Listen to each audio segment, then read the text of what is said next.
고린도 후서 5장 14절에서 21절의 말씀입니다. 고린도 후서 5장 14절에서 21절의 말씀 함께 합독하도록 하겠습니다.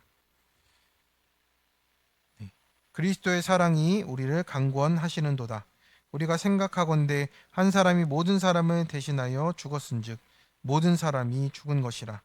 그가 모든 사람을 대신하여 죽으심은 살아있는 자들로 하여금 다시는 그들 자신을 위하여 살지 않고 오직 그들을 대신하여 죽었다가 다시 살아나신 이를 위하여 살게 하려 함이라. 그러므로 우리가 이제부터는 어떤 사람도 육신을 따라 알지 아니하노라. 비록 우리가 그리스도도 육신을 따라 알았으나 이제부터는 그같이 알지 아니하노라. 그런즉 누구든지 그리스도 안에 있으면 새로운 피조물이라. 이전 것은 지나갔으니 보라 새 것이 되었도다. 모든 것이 하나님께로서 났으며 그가 그리스도로 말미암아 우리를 자기와 화목하게 하시고 또 우리에게 화목하게 하는 직분을 주셨으니 곧 하나님께서 그리스도 안에 계시사 세상을 자기와 화목하게 하시며 그들의 죄를 그들에게 돌리지 아니하시고 화목하게 하는 말씀을 우리에게 부탁하셨느니라. 그러므로 우리가 그리스도를 대신하여 사신이 되어 하나님이 우리를 통하여 너희를 권면하시는 것 같이 그리스도를 대신하여 간청하노니 너희는 하나님과 화목하라. 하나님이 죄를 알지도 못하신 이를 우리를 대신하여 죄로 삼으신 것은 우리로 하여금 그 안에서 하나님의 의가 되게 하려 하심이라. 아멘. 네, 오늘 설교의 제목은 도취된 자 십자가 아래 있는 나 이렇게 또 정했습니다. 네, 우리는 모두 내가 원든 원치 않던 나에 취해서 살아가는 존재입니다. 그러니까 조금만 인정받아도 기분이 올라가고 조금만 무시당해도 마음이 무너지는 이런 순간들을 경험하며 또 하루하루 살아가는 겁니다. 왜 그렇게 됩니까? 우리가 아직도 왜 내 정체성을 나에게 두고 있는 것이 많기 때문에 그렇습니다. 그래서 우리는 조금 더 인정받고 편안하고 조금 더 손해보지 않으면 그것이 좋다고 하면서 그 나를 지키며 살아가는 것이죠. 그래서 우리는 대체로 이렇게 삽니다. 그러니까 어떤 사람은 남의 평가에 묶여 살고 어떤 사람은 자기 감정에 묶여 사는 거예요. 그러니 이것이 둘 다의 공통점이 어떤 것이 있습니까? 결국 나를 중심으로 사는 인생이라고 하는 겁니다. 그러니까 전통적으로는 우리가 남의 평가에 이렇게 좌지우지 되면서 그 모습에 체면을 지키며 살려 하고 지금 현대에는 어떻습니까? 자기 감정에 충실하라 이렇게 말하는데 결국에는 자기가 중심된 인생이라는 것을 우리에게 말씀해 주고 있는 겁니다.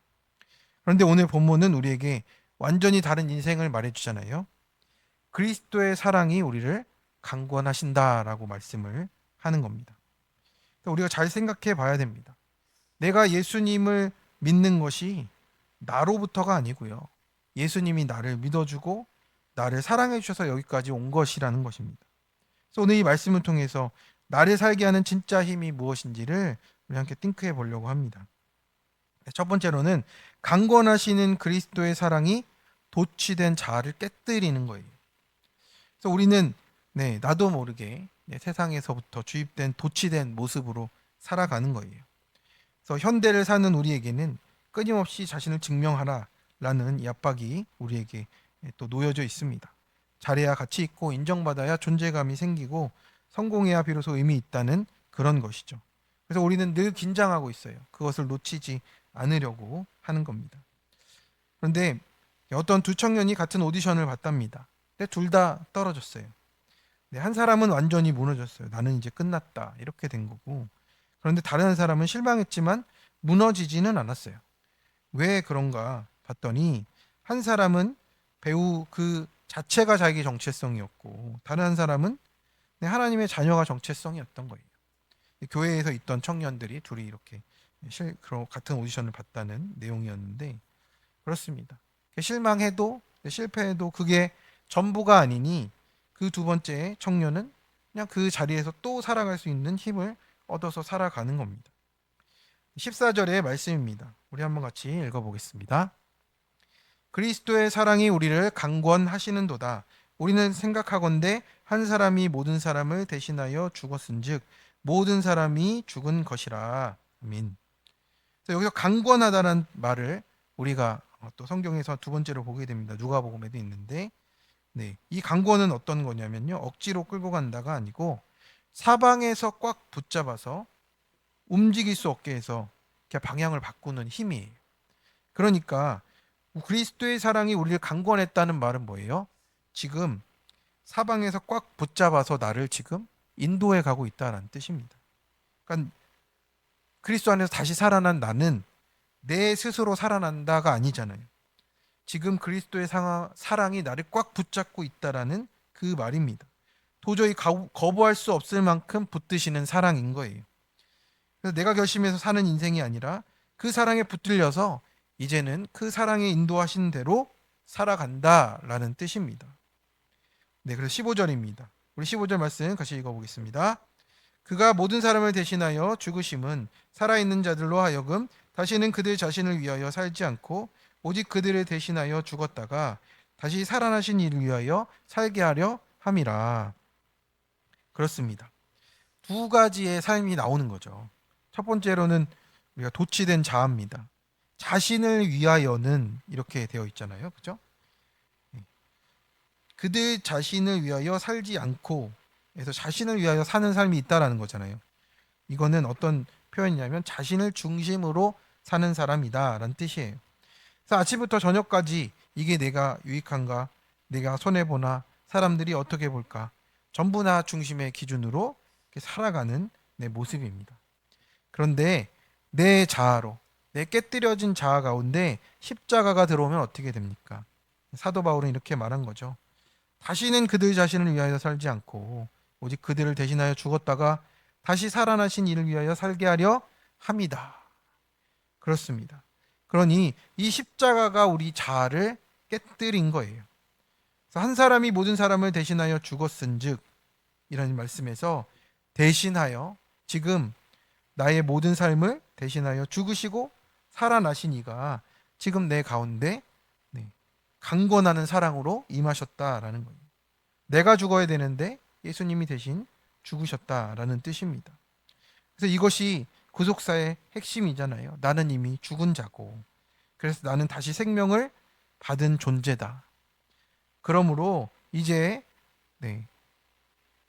덧입어서 입은 이 내 생명은 이제 내 것이 아니다라는 고백으로 우리가 살아가는 겁니다. 우리가 만약 어떤 한 사람이 큰 교통사고를 당했는데 그때 어떤 사람이 당할 뻔한 그 사람 밀쳐내고 대신 차에 치여 죽었다면 부모님이 그랬다면 아니면 내 가족이 더 그랬다면 어떻게 되겠습니까? 그 사람의 생명 값으로 내가 살았구나 라는 것을 알게 되는 거겠죠. 내 맘대로 살겠다가 되겠습니까? 절대 그럴 수가 없다라는 거죠. 그 사람의 인생이 다른 사람의 값으로 내 생명을 구했기 때문에 그렇습니다. 우리는 어떻습니까? 예수님이 나 대신 죽으셨다는 말이 참 그냥 한낱 구호처럼 들릴 때가 있어요. 그래서 우리가 내 인생은 내 것이라고 하는 삶이 있다라는 거죠. 그런데 내 인생이 내 것이라는 생각이 깨지는 자리에서 우리가 구원을 알게 된다라는 거예요.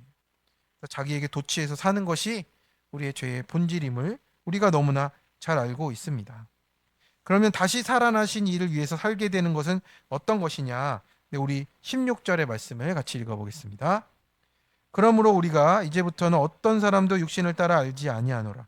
비록 우리가 그리스도도 육신을 따라 알았으나 이제부터는 그같이 알지 아니하노라.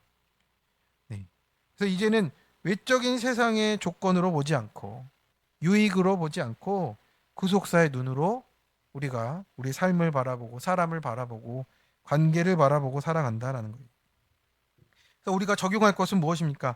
이전에는 내 남편을 보고 내 아내를 보고 내 주변의 사람을 보면 저 사람 왜 저래? 라고 하며 살았다면 이제는 우리는 어떤 눈으로 바라보는 겁니까? 육신을 따라하는 게 아니라 하나님이 왜 저 사람을 내 옆에 두셨냐? 이렇게 생각하며 살아가는 것으로 바뀐다라는 거예요. 우리 이들 교회 한 평원님의 간증을 얼마 전에 들었는데 딸 결혼에 관한 것이었어요. 딸이 이제 형편이 어려운 청년과 결혼하려 했다는 거예요. 네. 시아버지 될 분이 목회자셨는데 건강이 너무 안 좋아서 당뇨합병증으로 많이 아프시고 움직이지도 못하는 그런 분이셨대요. 이 청년은 남자 청년은 이렇게 또 그 어린이 연극 이런 거 하러 돌아다니고 그냥 배우같이 이렇게 하는 연극 배우였어요. 그러니 얼마나 삶이 어렵겠습니까? 근데 이 딸을 가진 이 평원님은 예, 좀 형편이 좀 되셔요.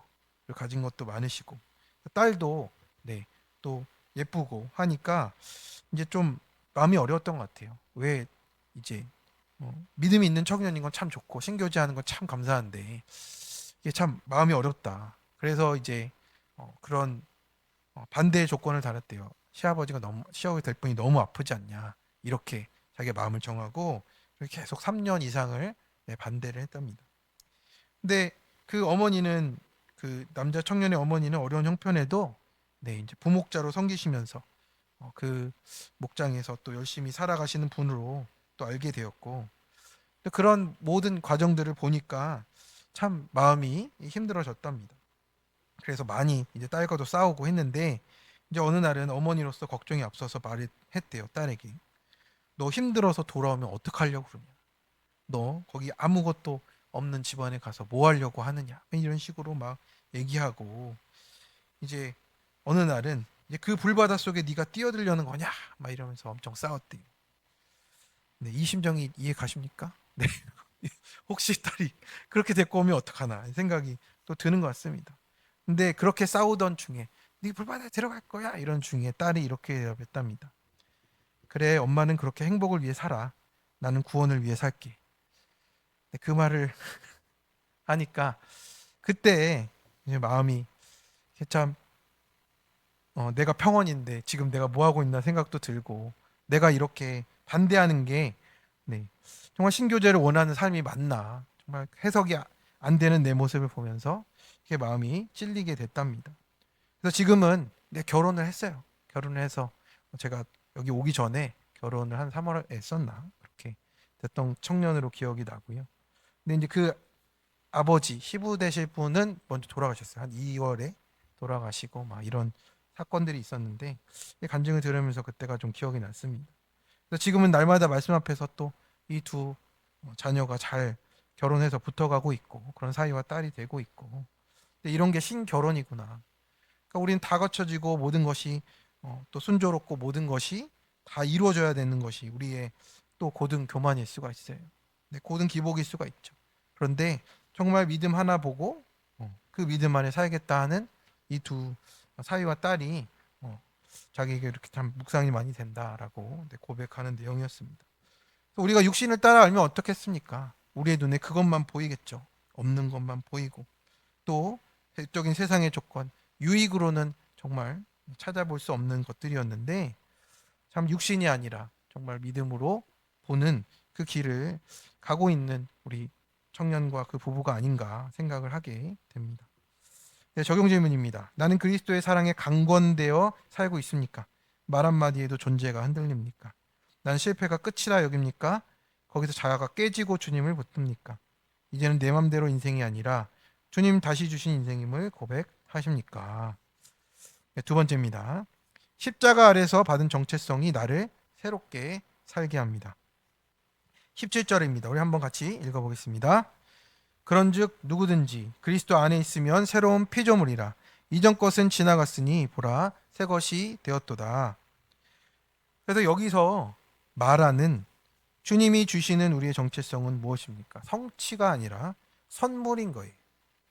그래서 새롭게 노력하는 사람이 아니라 새로운 존재가 되었다 함을 우리에게 선포하고 있습니다.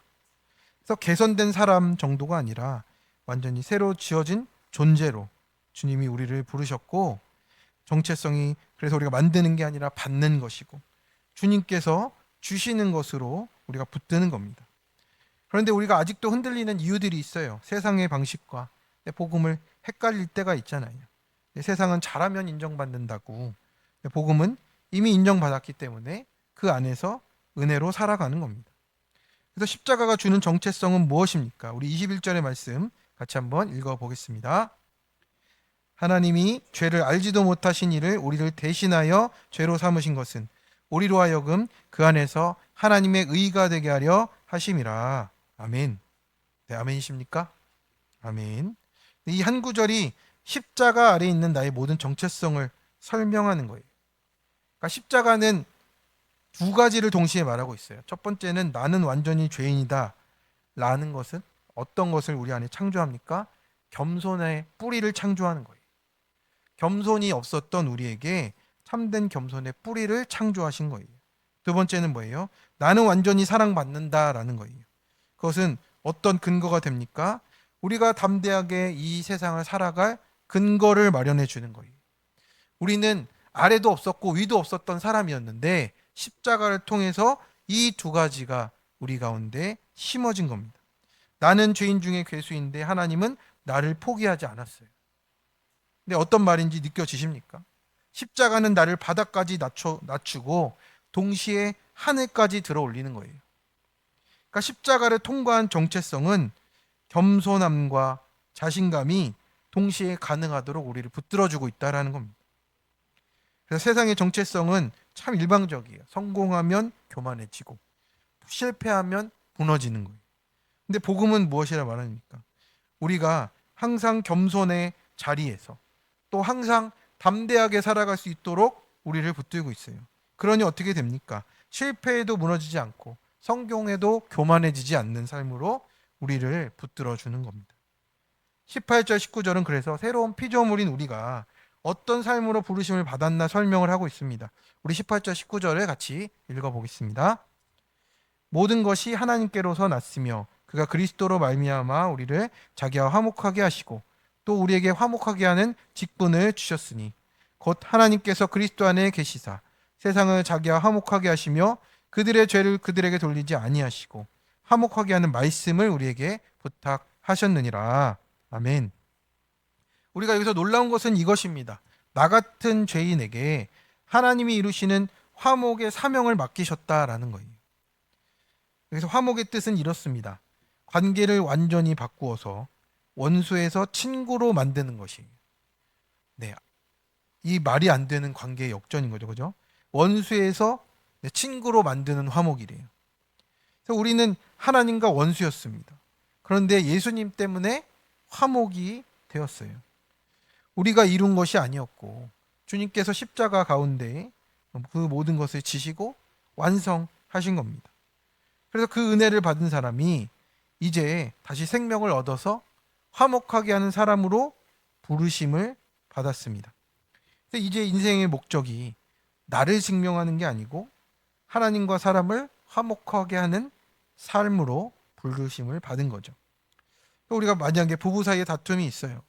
도취된 자아로는 이렇게 말하잖아요. 저게 나를 무시했어. 십자가 아래 있는 자아는 뭐라고 말합니까? 예수님이 나를 용서하셨는데. 그래서 먼저 다가가는 적용이 되는 거예요. 이게 바로 화목의 직분이라고 하는 겁니다. 직분은 뭡니까? 네, 기분대로 하는 게 아니고 맡기셨기 때문에 그렇게 하는 자가 되는 거예요.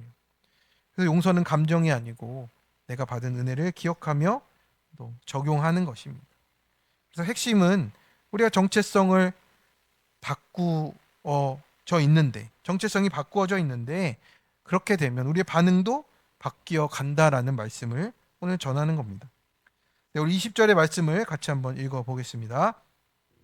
그러므로 우리가 그리스도를 대신하여 사신이 되어 하나님이 우리를 통하여 너희를 권면하신 것 같이 그리스도를 대신하여 간청하노니 너희는 하나님과 화목하라. 그렇게 정체성이 바뀌어져 있는 나는 이제 그냥 직장인, 그냥 부모, 그냥 형제, 자매 이게 아니라 하나님의 대사로 부르심을 받은 자로 지금 말씀하고 있습니다. 그래서 이제 우리의 삶이 사명으로 붙들어지라고 말씀하는 거예요. 그래서 직장은 그냥 돈 버는 곳이 아니고 하나님이 나를 파송하신 곳으로, 또 가정은 쉬어지는 곳만 있는 것이 아니고 그 화목을 이루어지는 사역으로, 사명으로 살아가는 곳으로 또 부르심을 받습니다. 21절에 보니 그 복음의 핵심이 계속 나타나잖아요. 죄가 없으신 분을 우리 때문에 죄 자체로 취급을 하셨습니다. 그래서 우리 십자가의 두 메시지가 또 다시 한번 나옵니다. 내가 완전히 죄인이라는 말은 하나님의 아들이 죽을 만큼이라는 거예요. 네. 내 죄가 내 고난보다 크다라는 말이 있잖아요. 우리가 하는 말 중에. 그만큼 내가 완전히 죄인인 수준이 어느 정도예요? 하나님 아들이 죽으실 만큼이라는 거예요. 나는 완전히 사랑받는다는 게 어떤 사랑이에요? 그분이 나를 위해 죽을 만큼이라는 거예요. 그러니 이보다 더 귀한 사랑과 더 높으시고 더 깊으신 사랑이 어디 있냐라는 겁니다. 나는 죄인 중에 괴수인데 끝까지 포기하지 않으시는 하나님의 사랑이 그 아들을 죽게 할 만큼 나를 사랑하시고 나를 그만큼 살리기를 원하셨다라는 뜻입니다. 이제 이 말이 어떤 말인지가 이해가 되십니까? 그래서 이제는 우리가 인정받지 못해도 무너지지 않고 인정받지 못해도 무너지지 않고 인정받아도 교만하지 않은 거예요.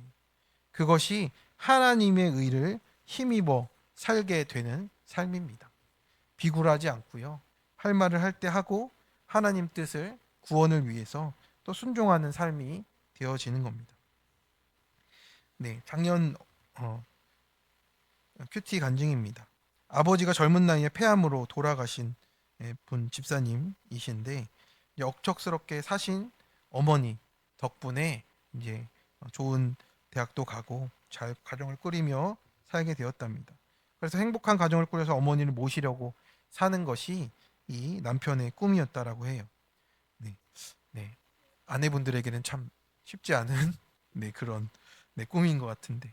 근데 아내는 이제 맞벌이를 하는 가정에서 자라서 혼자 있는 것에 익숙하고 또 이제 자기의 패턴대로 사는 게 익숙했던 사람인데 이제 시어머니와 살게 됐는데 이제 아침 일찍 일어나시는 시어머니 살림을 막 다 먼저 하시고 챙기시고 하니 힘들어 했답니다. 그래서 어느 날 이제 시어머니와 사는 게 너무 힘들다 얘기하니까 이제 남편은 살림 도와주시는데 어머니가 뭐가 문제야 이러면서 이제 큰 싸움이 났답니다. 부부 싸움이 잦아지고 마음이 어려워지고 이런 얘기들을 주변 사람한테 했는데 주변 지인이 이제 말씀이 들리는 공동체 교회를 다녀서 이 판교 소그룹 모임에 부부 목장에 가게 됐답니다. 그래서 부부 목장에 억지로 이렇게 참여하며 아내와 같이 가게 됐는데 아내가 힘든 것을 털어놓는 것을 듣고 또 아내 말이라면 무조건 화를 내고 틀리다 말했던 내가 아내의 말이 차츰 들려서 이해가 됐다라고 하는 거예요. 그래서 그동안 내가 어머니를 우상 삼고 있었구나. 근데 그게 자기 자신이었잖아요. 그 어머니를 우상 삼고 살았던 나의 모습을 보고 아내의 어려움은 무시했던 내 모습이 보였답니다. 그리고 가정을 지켜준 아내가 점점 고마워지게 되었고 그러면서 이제 목장이 잘 붙어가고 시간 될 때마다 함께 말씀으로 묵상하며 살아냈다고. 그래서 지금은 희망퇴직으로 지금 불안한 시기를 보내고 있는데 여전한 방식으로 날마다 큐티하며 담대히 살아가는 것이 지금의 소망이라고 이렇게 또 얘기하시는 간증이었습니다. 그렇습니다. 어떻습니까? 내가 죄인이다라는 게 보이니까 또 그 사랑 안에서 아내가 같이 갈 수 있는 길도 또 보이게 되는 거예요. 성도 여러분, 우리는 더 이상 나를 증명하려고 하는 사람도 나에게 취해서 사는 사람도 아니고요. 우리가 꼼짝할 수도 빠져나갈 수도 없는 그리스도의 사랑에 강건하여 붙들린 자임을 믿습니다. 저만요? 다들 아멘이시죠? 그 그리스도의 사랑에 강건되어 붙들리니 우리가 다른 것에 흔들리지 않는 십자가를 통과한 정체성을 받은 사람이 되었다라는 거예요. 그러니까 지금 나는 무엇 때문에 흔들리냐? 사람의 평가냐, 실패냐, 문제냐, 고난이냐, 관계냐. 다 우리 밖에서 지금 우리를 흔들어 놓으려고 하고 있습니다. 그런데 그것이 내 안에 들어오면 어떻게 된 거예요? 다 내가 만들어낸 우상하고 하나가 되고 있잖아요. 도취된 자아로 살아 있는 거예요. 이 간증을 하신 집사님처럼 효도하며 사는 게 뭐가 죄겠어요? 어머님 붙들고 사는 것이 뭐가 죄겠습니까? 그런데 그게 우상되어 있는 나를 보지 못하니까 도취되어 있는 자아가 되니까 가정과 그 모든 삶이 힘들어졌다라는 것을 우리가 보게 되는 겁니다. 그래서 그것이 다 무너져 내리고 도취된 내 모습이 무너져 내리고 십자가 아래로 내가 내려갈 때 비로소 내가 그리스도의 사랑 안에서 절대로 무너지지 않는 정체성과 자유함으로 살아갈 수 있을 줄로 믿습니다. 그래서 오늘도 우리를 붙드시고 그리스도가 우리를 대신해서 그 죽으심으로 말미암아 새로운 피조물로 삼으셔서 그 생명 가운데 살아가시는 우리 모든 성도님 되시길 축원합니다. 적용 질문입니다. 나는 누구에게 인정받고 증명받는 것에 목말라 있습니까? 난 여전히 잘 되면 살고 안 되면 무너졌다 여기지 않나요? 믿음 안에서도 잘 돼야만 하는 고등 기복에 빠져 있지 않습니까? 나는 내 인생의 밑바닥이 내가 전적인 죄인이고 최고점은 완전히 사랑받는 존재임을 누리고 있습니까? 네, 우리 시간 우리 말씀을 기억하며 함께 기도했으면 좋겠습니다.